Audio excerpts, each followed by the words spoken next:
All right, so I know you sort of had a similar experience with Pirates in terms that you were sort of inheriting a universe that was already established and had been successful. So Yeah. was that enticing? Because I feel like that because this is a fantasy, is sort of you have a lot more room to create as a director. Or tell me a little bit about that. Absolutely. I think it's kind of like a blessing and a curse in a way, you know, where there's so many things that works, you know, in the universe and in the, you know, you're telling it. There's a sequel because the first one usually was a success.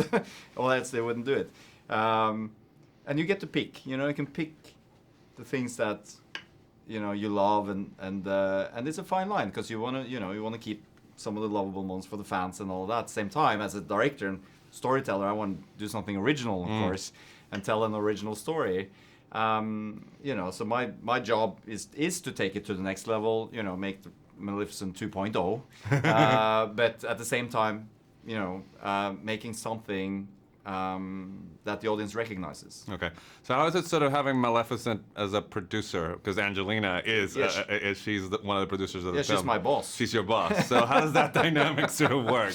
Do you guys, is that taken care of in pre-production? Very much in character. Yeah, she goes like that and turns you into a what? No, she's very hands-on. You know, we spent a lot of time, you know, working on the script and on her costume, you know, her horns, color of her lips. You know, like it's hours and hours and hours, like working on this, and she's very meticulous and very thorough, you know, and that's why she's so good, to be honest, you know. So now, you know, obviously the world has been successfully brought to life by you in this movie. If you could sort of pick characters to take off on their own spin-off, sort of, do you have a particular creature that you would love to sort of spin off? Well, I do love the Dark Fae, you know, and there's a couple of little fairies there also. I don't know, like you have that little Pinto, you know, she's a little ninja, you know. There's some fun characters, and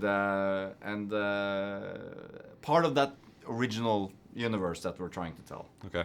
So I'm gonna come clean, which is not a secret for anybody that knows me. I have been in love with Michelle Pfeiffer since I was 8 years old, and you got to cast Same her. Well, so how was sort of put me on a set? How is it to sort of direct her, and what is it to collaborate in such a sort of baddie, wonderful sort of role? No, she's amazing, Michelle Pfeiffer. She's you know, it's completely a living legend. And as like yourself, I'm a huge fan of her, and it's just such a privilege as a director to be able to have that, you know.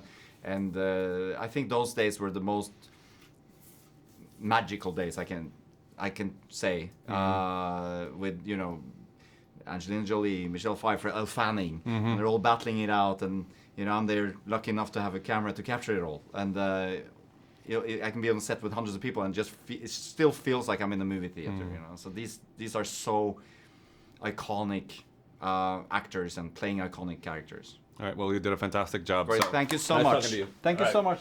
You guys have a good day.